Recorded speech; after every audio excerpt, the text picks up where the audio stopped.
Jack, what attracted you to studying Hebrew Bible? Well, it's really an interesting question. And in fact, if I want to answer it candidly, I would say a job.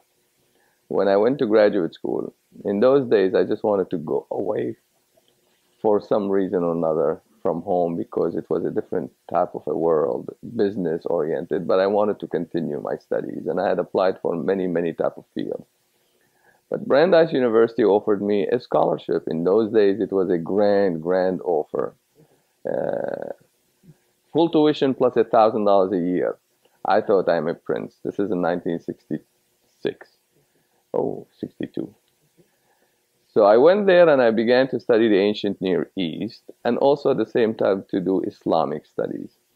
But there's no way you can do ancient Near East without knowing anything about the Bible because the Bible really is the main reason why people went into study of the ancient Near East. There are other reasons, but it's one of the major reasons.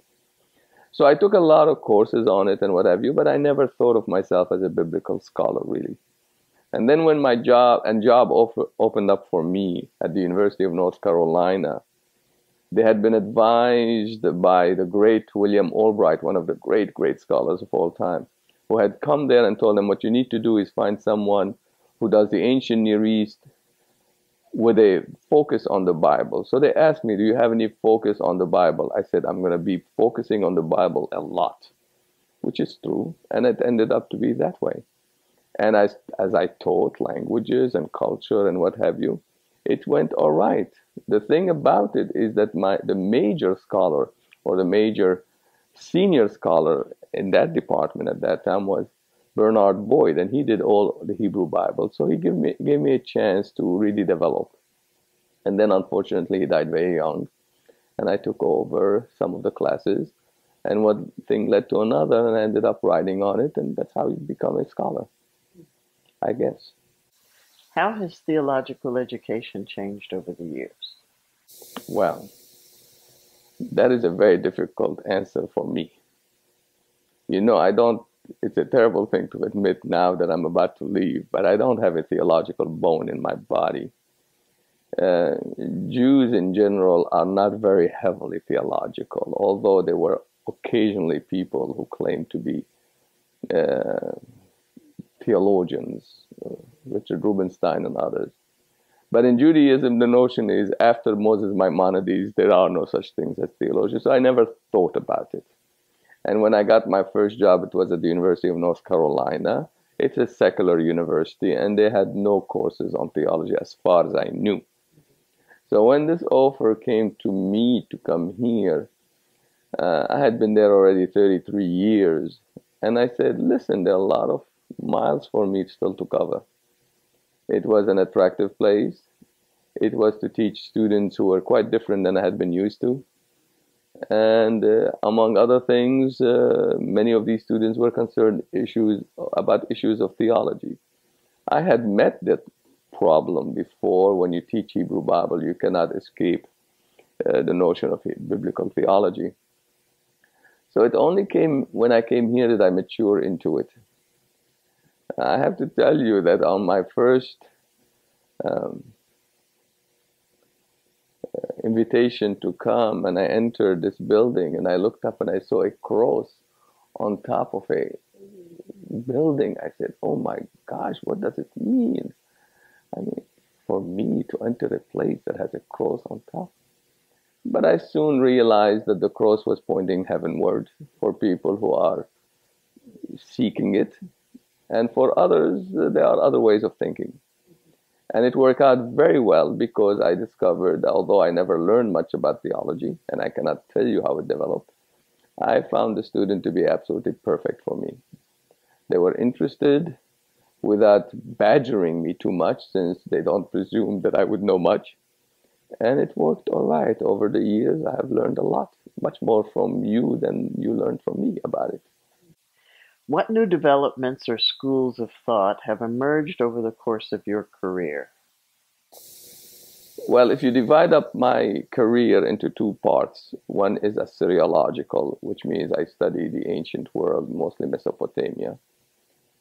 and the other one biblical. I would say in the first one, not much has changed. It is still an issue of trying to find what texts mean, to collate these texts, to put them together, to order them, to reconstruct history, to reconstruct everything, because basically it is like the recovery of a world that we didn't know anything about. But when it comes to biblical world, everything is quite different. And the reason for it is that unlike, let us say, Assyriology, biblical study is a truly humanistic enterprise. I don't mean to disparage Assyriology. Of course, it is a human enterprise too, but it's not quite humanistic. It's still more social science. It is reconstruction of texts. It is trying to establish skeletons. In biblical studies, however, you've had over 2,000 years in which people have pondered over the same text. They are not creating any more new text. They're not finding any more new text, although when you look at the newspapers or in the television, you are always bombarded, but oh, the latest and so forth. In fact, they're not. So what happened in biblical studies, and why I say it's humanistic, is because every generation, in fact, turns to it to try to find out about itself. And as it does so, it invests it with what is important in its own time. As a result of that, since I began studying in the 1960s, I would say we have gone through about 3 or 4 different new ways of looking at the Hebrew Bible. When I first began, the most important issues were historical. And they were historical and they were philological. But I would say now, over time, the more important issue is how does the text mean?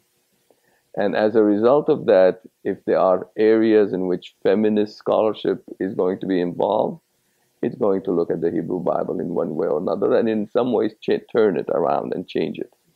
So practically every time we have a new way of looking at things, it invests itself in the Bible, and the Bible is enriched. So it has changed a lot. It will never stop changing because we are changing.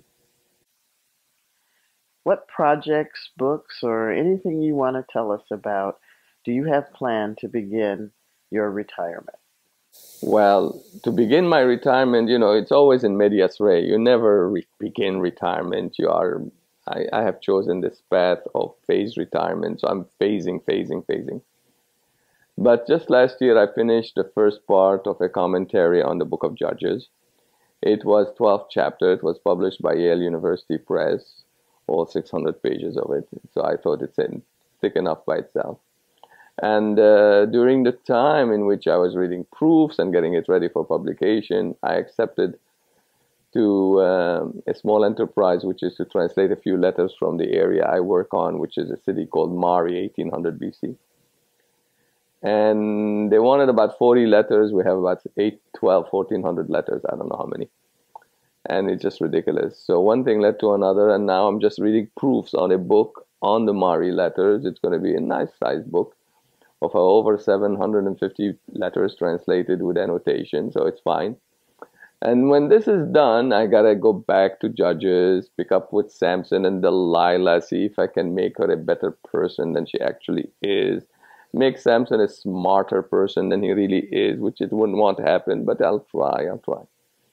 And when that is done, I expect this time, since I'm not working full time, I expect it'll be done in 2 years, maybe 3, I don't know. When this is done, Diane has been wanting me, my wife has been wanting me to write my memoirs. But she says, don't do so now, because it's best if you lose sense of reality. It will help you much more in your case. I never ask her why, because she has a smile, which means she will tell me, and I don't want to know.